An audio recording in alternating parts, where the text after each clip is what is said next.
बहुत बार ये बात कही गई है कि जब तक हमारा लक्ष्य दृढ़ नहीं होगा तब तक हम तितिक्ष नहीं हो पाएंगे, सहनशील नहीं हो पाएंगे। मन का वेग, वाणी का वेग, जनेंद्री का वेग, उदर का वेग, ये इतने प्रबल हैं।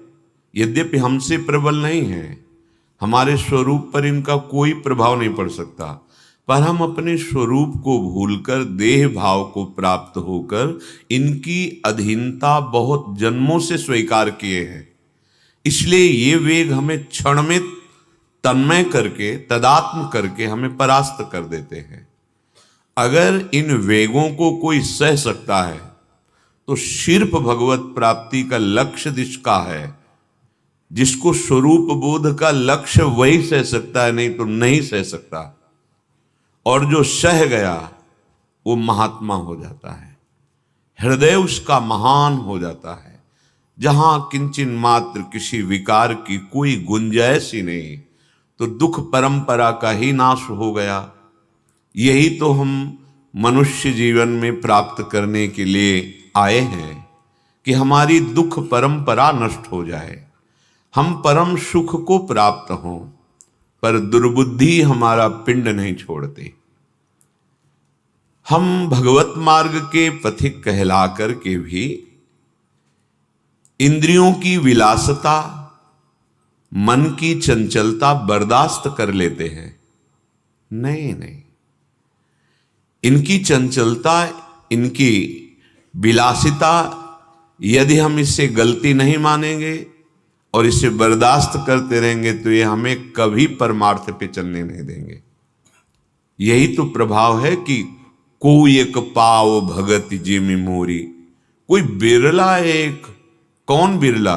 वही जिसने लक्ष्य बना लिया है, लक्ष्य दृढ़ कर लिया है।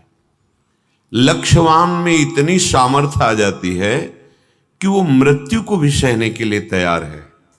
मृत्यु तो सबकी होनी है, लेकिन सहन कौन करने के लिए तैयार है? अचानक वो आती है और सब बिखर जाता है। उपासक पहले वर्ण कर लेता है। जब मृत्यु जैसे भयानक दुख का वर्ण कर लिया, फिर और दुख कैसे विचलित कर सकता है? इसका मतलब है, अगर विचलित हो रहा है कि उसका लक्ष्य भगवत प्राप्ति या स्वरूप बोध है ही नहीं, वो केवल जीने का रास्ता ढूंढ लिया। चलो भाई, ऐसे नहीं तो ऐसे जिएंगे। नहीं जी सकते। ये पाखंड का मार्ग नहीं है, दंभ का। आप अंदर से जलेंगे और आपके ऐसे आचरण बनेंगे जिनके द्वारा निंदा होगी आपकी और साधु समाज की। उपासक कम से कम इतनी लिहाज रखे कि हमारा मार्ग क्या है, हमारा वेश क्या है, हमारा उद्देश्य क्या है। गुरु ही न आवहि गारी, हरिराम व्यास जी कह रहे, ऐ शिष्य ऐसे आचरण करो जिससे गुरु को गाली न मिले। उन्होंने क्या अपराध किया?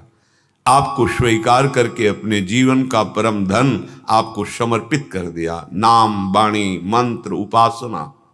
उनको क्यों गाली दिलाओगे? आराध्य देव ने अहेतु की कृपा करके अपनाया है, क्यों उनकी कृपा को ठुकरा करके फिर माया के दलदल में फंस जाओगे, जहां फिर अनंत जन्म निकलना मुश्किल हो जाएगा। इसलिए सावधान, मन का वेग सहो, इंद्रियों की भोग विलासिता के आकर्षण को सह जाओ, फिसलो मत। कैसा भी कष्ट आवे सह जाओ। सहते सहते आप महान हो जाएंगे, क्योंकि आप महान थे, महान हैं, महान रहेंगे। आपने परिवर्तनशील इस शरीर को मैं मान करके दुर्गति का अनुभव कर रहे हैं, शोक, चिंता, भय का अनुभव कर रहे हैं। वस्तुतः इनका आप में प्रवेश ही नहीं है। श्रीपाद प्रबोधानंद जी महाराज कह रहे हैं, बुधाह, बहुत सुंदर बात कह रहे हैं, ध्यान पूर्वक सुनिए। प्रायः ये बात समझ में नहीं आती। देहाभिमान में ही हम परमार्थ की पूर्णता समझने लगते हैं। हम अमुक अमुक अमुक अमुक नियम अमुक, उसी अहम की पुष्टता, करता हमिति मन्यते, मैंने ऐसा किया, मैं ऐसा कर रहा हूं, मैं ऐसा करूंगा, केवल केवल माया, केवल अविद्या। ये कोई ज्ञान नहीं है, विश्व में दूसरा कोई है ही नहीं, ये ज्ञान है, यही भक्ति है।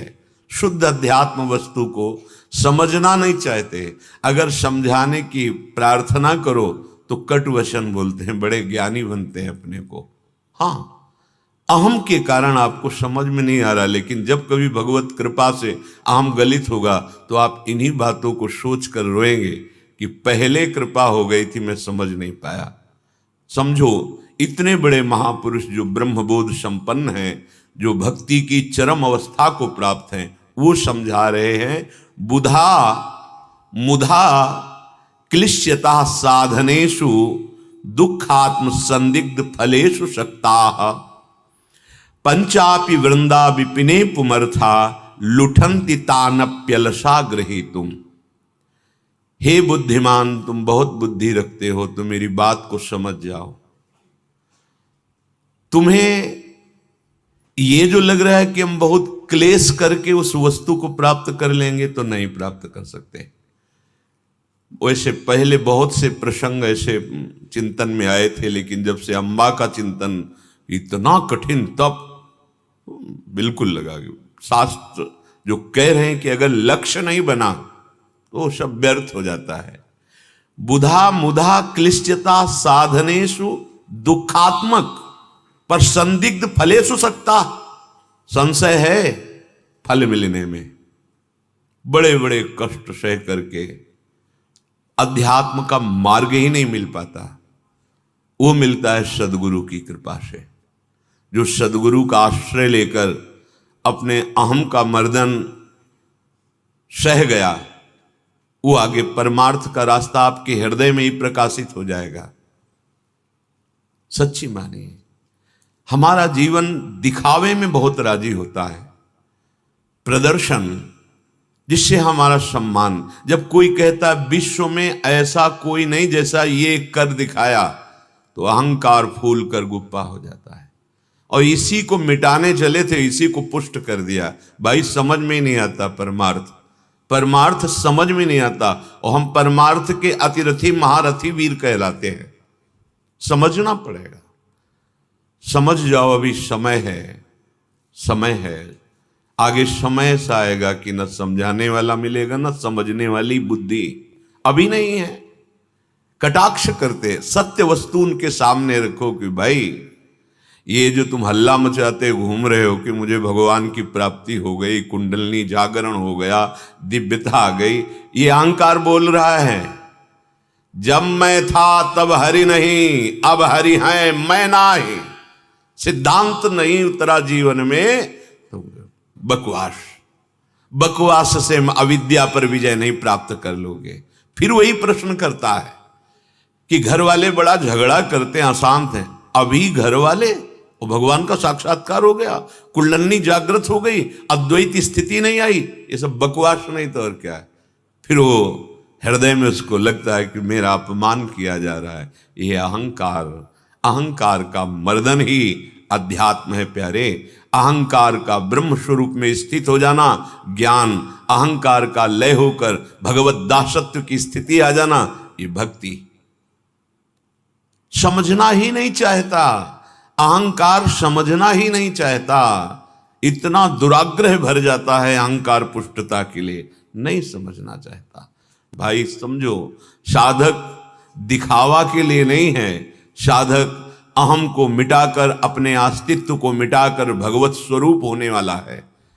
वास्तविक वो इतनी ऊंचाई पर चढ़ने वाला है जो नमन करने योग्य है। ब्रह्मविद ब्रह्मयु भवति। कहां भटक रहे हैं? ये जो बड़े बड़े दुख सहकर साधन किए जाते हैं, श्रीपाद कह रहे हैं संदिग्ध अवस्था है, क्योंकि अहम पुष्ट हो रहा है। जो वास्तविक फल है ज्ञान, जो फल का रस है प्रेम, संदिग्ध अवस्था है प्राप्त होने में। बहुत बड़े महापुरुष, महापुरुषों की बात कौन सुनना चाहता है? हाँ, अपनी बात सुनाने आते हैं, हमारे को ये, हमको ये चमत्कार हो गया, बस सुनाने क्यों आए हो? उसका आनंद लो। भगवदा आनंद प्राप्त तो किसको सुनाने आए हो, किसको बताने आए हो? जो तुम्हें मिला है वही सब में रमा हुआ है, क्या बताना चाहते हो? यही तो ढोल के भीतर पोल है कि बज तो रहा है लेकिन पोला है, वस्तु नहीं है। परमार्थ 5 शब्द बोलिए, परमार्थ का पता चल जाएगा कि तुम किस कोटि के अध्यात्म के उपासक हो। साधनों में जो अहम प्रधान साधना की जाती है वो वृथा क्लेश उठा रहे हैं। ये वो महापुरुष बोल रहे हैं जो ज्ञान की चरम सीमा और प्रेम की चरम सीमा दोनों का अनुभव किए हुए हैं। तो बहुत सुलझ जाओ, सुलझ जाओ।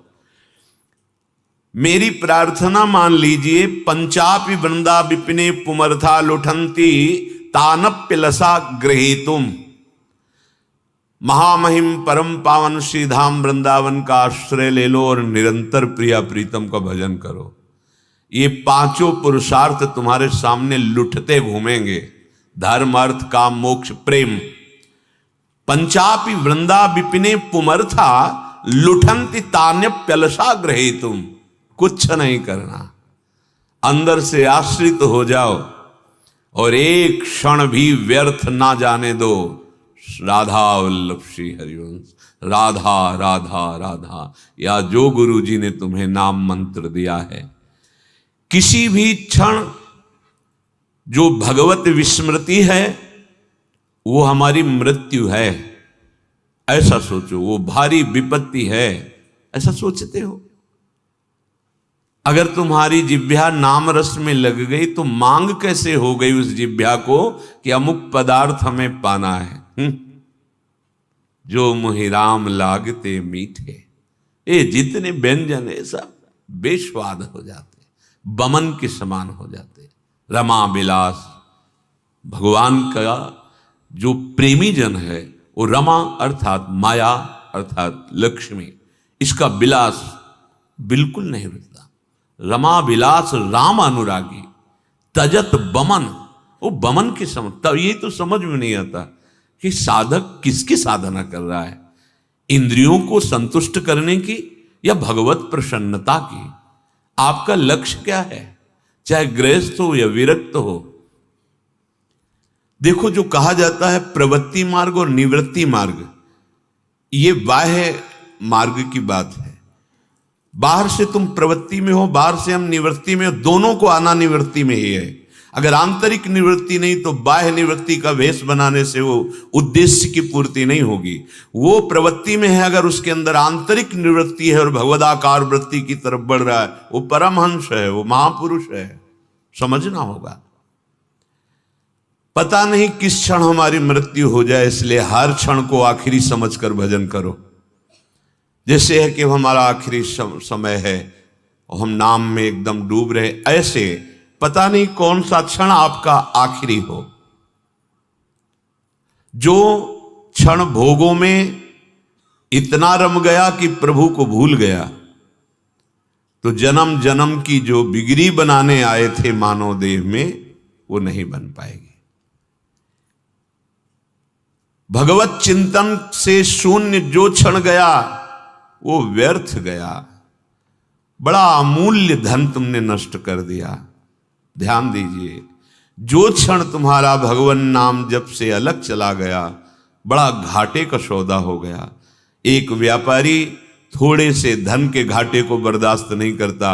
आप भगवान नाम के व्यापारी होकर, परमार्थ के पथिक होकर के कैसे आप अपने नाम का विस्मरण सह रहे हैं?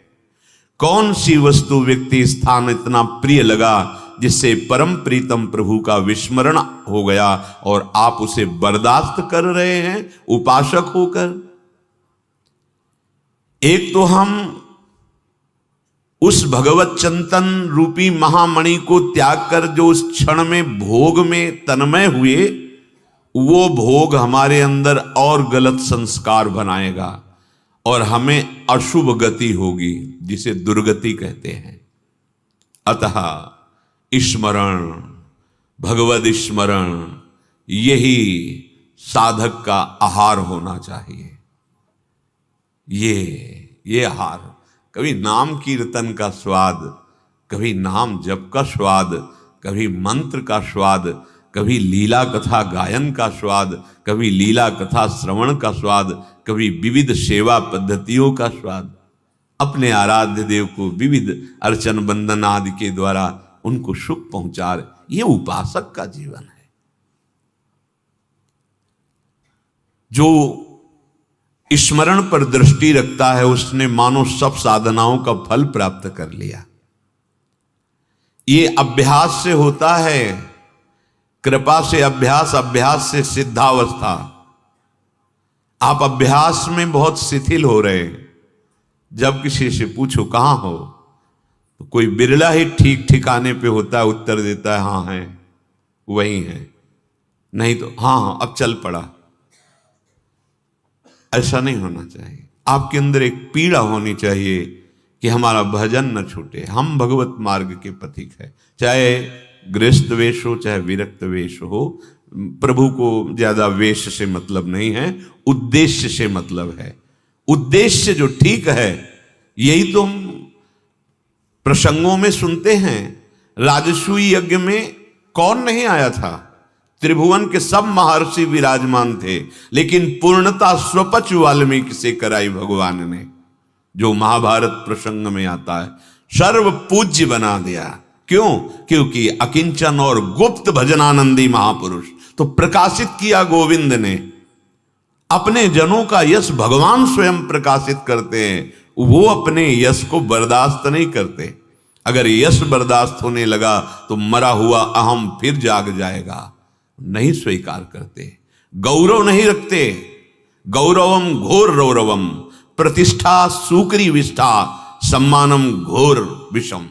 ये विष है, ये नरक तुल्य। ऐसे महापुरुषों की स्थिति में पहुंचते हैं उपासक जो ऐसा समझते हैं।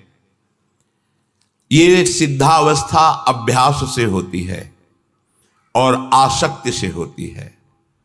अगर आपका अभ्यास और दोनों आसक्ति, अभ्यास और आसक्ति ये भोगों में है, तो भोगों का विषय है आसक्ति, कर्मों का विषय है कामना, विचारों का विषय है अहंकार, और संबंधों का विषय है ममता।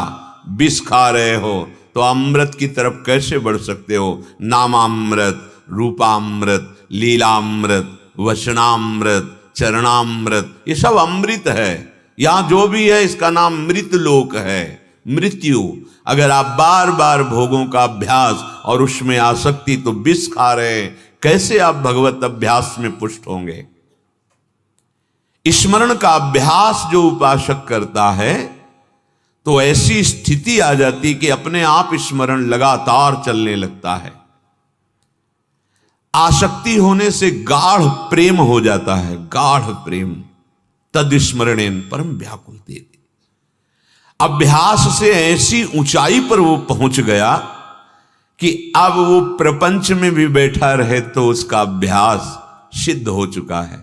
स्मरण नहीं छूट सकता प्रभु का। जैसे पहले ब्रज युवतियां जल लेने बाहर जाती थी कुआं से, पहले कुआं थे, बाल्टी, रस्सी, एक घड़ा यहां, 2-3 घड़े ऊपर सर पे, और कई सहेलियों से बात करती मुस्कुराती चली जा रही, पर उनकी चित्त वृत्ति केवल ऊपर सर पे रखी मटकी पर है। अगर वो जरा सा बैलेंस बिगड़ा तो जल भरी मटकी गिर जाएगी। तो रसखान गोविंद नहीं, यूं भजिए जो नागरिकोचित गागरी में बात कर रहे हैं, व्यवहार कर रहे हैं, लेकिन स्मृति का तार अपने आराध्य देव से जुड़ा हुआ है। अभ्यास जब तक परिपक्व ना हो जाए तब तक बदल सकता है, इसलिए साधक सावधान। जब अभ्यास गाढ़ अवस्था को प्राप्त हो जाता है, अर्थात परम आसक्ति हो जाती है, तब विवश होकर मन भजन में डूब जाता है। फिर संभावना नहीं रहती कि किसी भी संग के प्रभाव से भजन छूट सकता है। जब तक स्मरण हमें करना पड़ता है तब तक बहुत सावधान रहें। कोई भी प्रलोभन माया दे सकती है या कोई भी भय दे सकती है। ना भयभीत होना है, ना लुभायमान होना है। अगर आप लुभायमान या भयभीत हो जाते हैं तो उसकी पहचान है कि भजन में नीरसता आने लगेगी, स्मरण रुक रुक के होने लगेगा। जिसका अभ्यास निरंतर करना चाहते थे वो विक्षेप को प्राप्त होने लगेगा। यदि आपने स्वीकार कर लिया फेंके हुए प्रलोभन या दिए हुए भय से, तुच्छ वृत्तियों के लिए भगवत वृत्ति को रोक देना, बहुत ये आंतरिक विषय अध्यात्म है। बढ़िया भोजन मिला, भूल गए प्रभु को, तुच्छ वृत्ति, 6 घंटे बाद वो मल बन जाएगा।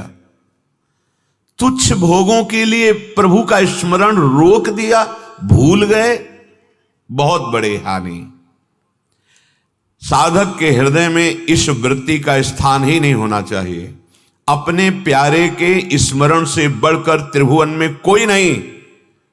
ये जबान से नहीं, ये आचरण में दिखाना पड़ेगा। आपके सामने वस्तु आएगी, व्यक्ति आएगी, भोग आएंगे, लेकिन आपका भगवत विस्मरण ना होने पावे, घटना परिस्थिति आएगी जो भयावह हो जाएगी, भय प्रदान करने वाली, लेकिन आपको भजन नहीं छोड़ना। छूट गया मतलब प्रभावित हो गए। अविद्या ने अपने नाटक से आपको प्रभावित कर लिया। भगवत चिंतन उपासकों के जीवन का जीवन होता है, प्राणों का प्राण होता है। वो प्राण छोड़ सकता है पर भगवत चिंतन नहीं।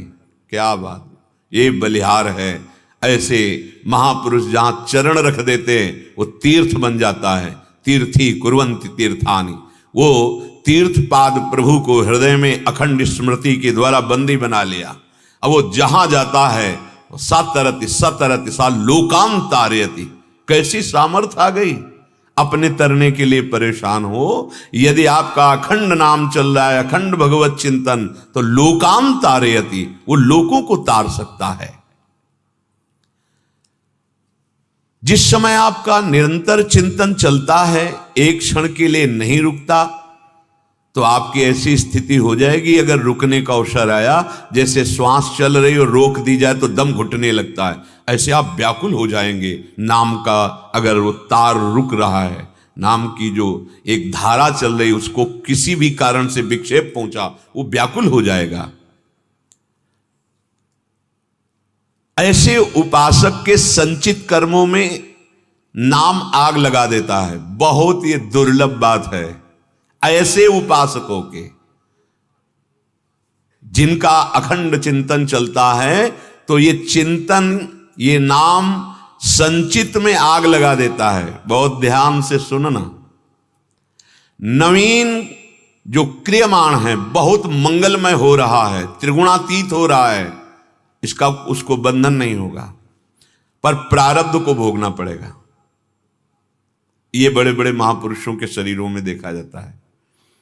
यद्यपि नवीन ये प्रबल कर्म इतना है कि वो प्रारब्ध को रोक सकता है, प्रारब्ध को बाधित कर सकता है, पर जो इस कोटि का भजनानंदी होता है वो अपना प्रारब्ध भोगना चाहता है, मिटाना नहीं चाहता। क्योंकि ब्रह्मास्त्र का प्रयोग मच्छर मारने के लिए नहीं होता। नहीं, ब्रह्मास्त्र का विस्मरण हो जाएगा।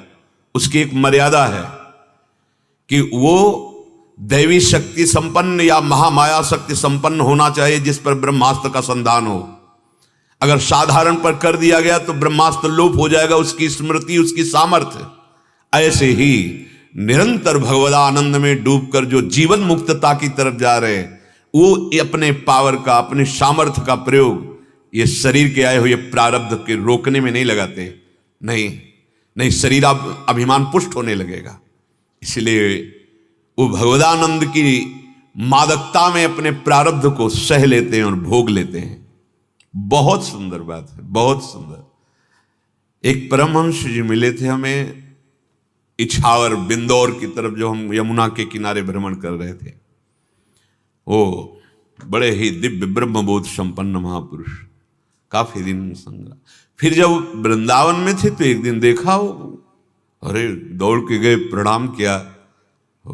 पूर्व 20 वर्ष पहले मिले थे तो बहुत छीड़ काय हो गए थे। तो हमका महाराज जी कुछ मिनट रुकिए, हमका अभी हम आपके लिए कुछ लाते। तो दौड़ के गए, मठा और गुड़ ये मिला तो लाए। वो परिक्रमा मार्ग में बड़े ही वैराग्य मूर्ति, तो उन्होंने कहा कि ये गुड़ नहीं पाएंगे, हमें शुगर हो गई। उनका आश्चर्य, महाराज जी हम तो आपके साथ चल 60 किलोमीटर ब्रह्माकार वृत्ति में चले जाए, हमारे थक जाते तो विनय करते थे, महाराज जी थोड़ा तो रुक जाइए। हाँ बैठ गए। हम लोग कहते 2-4 किलोमीटर चले शुगर आपको तो उन्होंने कहा प्रबल प्रारब्ध को रोका नहीं जाता, भोगा जाता है। हमारी डायरी में लिखा है उसी समय आके, प्रबल प्रारब्ध को रोका नहीं जाता, भोगा जाता है। जो महात्मा जन होते हैं उसे रोकते नहीं है, उसे स्वयं भोगते हैं। जो नवीन आपका एक कर्म त्रिगुणातीत है, भजन, ये सब कुछ करने में समर्थ, प्रारब्ध को बदलने में समर्थ, पर इसका प्रयोग नहीं होता। जो सच्चे महापुरुष हैं इसका प्रयोग नहीं करते।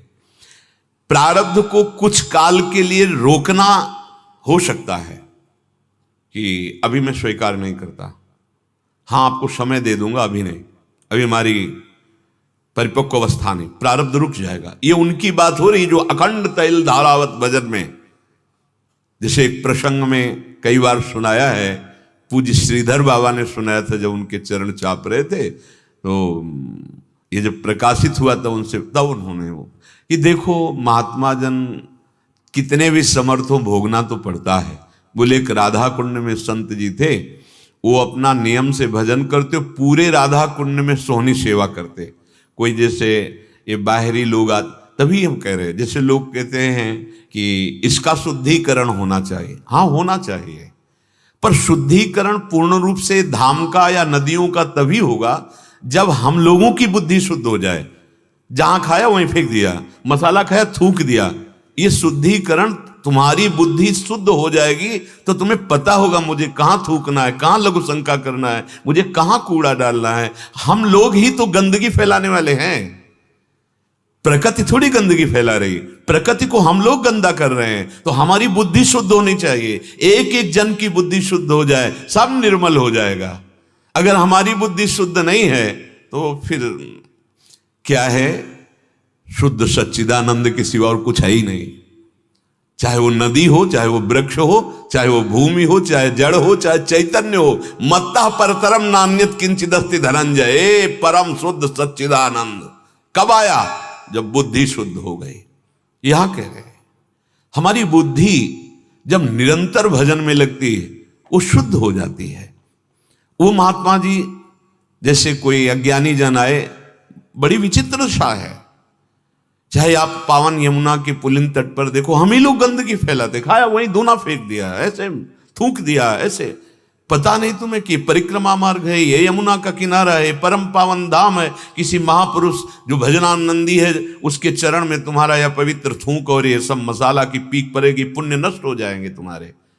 ये जब तक बुद्धि शुद्ध नहीं होगी तब परम पावन धारा में गए आप जाकर गंदगी करते हैं, आप थूके, साबुन लगाए, मतलब क्या क्या आप उसको क्या समझते हैं।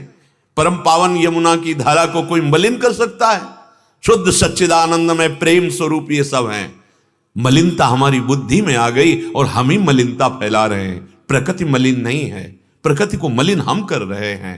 बड़े बड़े वृक्षों को काट देना, लो कार्बन डाइऑक्साइड फैल रही, कहां से ऑक्सीजन पाओगे? जो ऑक्सीजन आपको देते हैं और आपकी जीवनी शक्ति के विरोधी भावों को सोचते हैं, उस प्रकृति का तो आप नाश कर रहे हो, मलिनता कर रहे हो, लताओं का हनन।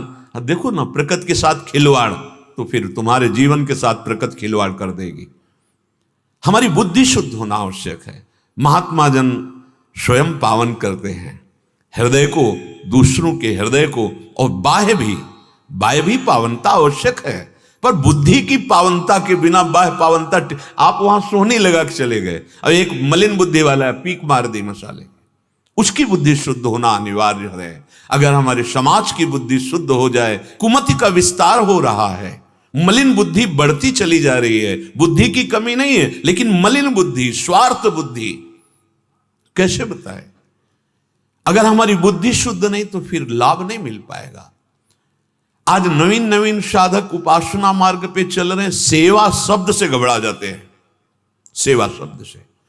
और बड़े बुजुर्ग जो हमारे महाजन हुए हैं, उनकी बातें देखो। माधवदास बाबा ब्रज में आए जब, तो एक आश्रम में टिके और वयोवृद्ध हैं। वहां प्रार्थना की कि मुझे सेवा दे। अरे बोले महात्मा आप पाओ और ऐसे रहो, वृद्ध शरीर, ये किसी को पता नहीं कि इतने बड़े महापुरुष। उनका नहीं, फिर हम नहीं रुकेंगे, हम तभी रुक सकते हैं जब आप हमें सेवा देंगे। तो कंडा थापने की सेवा दी, वृद्ध ऊपर जाकर छत में कंडा, और उन्हीं का लिखित जय जगन्नाथ ग्रंथ की वहां प्रवचन हो रहा था। जब कोई उधर से आया और बताया कि अरे ये तो वही है जिन्होंने ग्रंथ रचना की, तब उनके ऐसे महापुरुष अपना प्रचार प्रसार, अपना ही ग्रंथ लिखित हो रहा जय जगन्नाथ, और वो वहां कंडा थाप रहे और सबसे पीछे बैठ रहे हैं।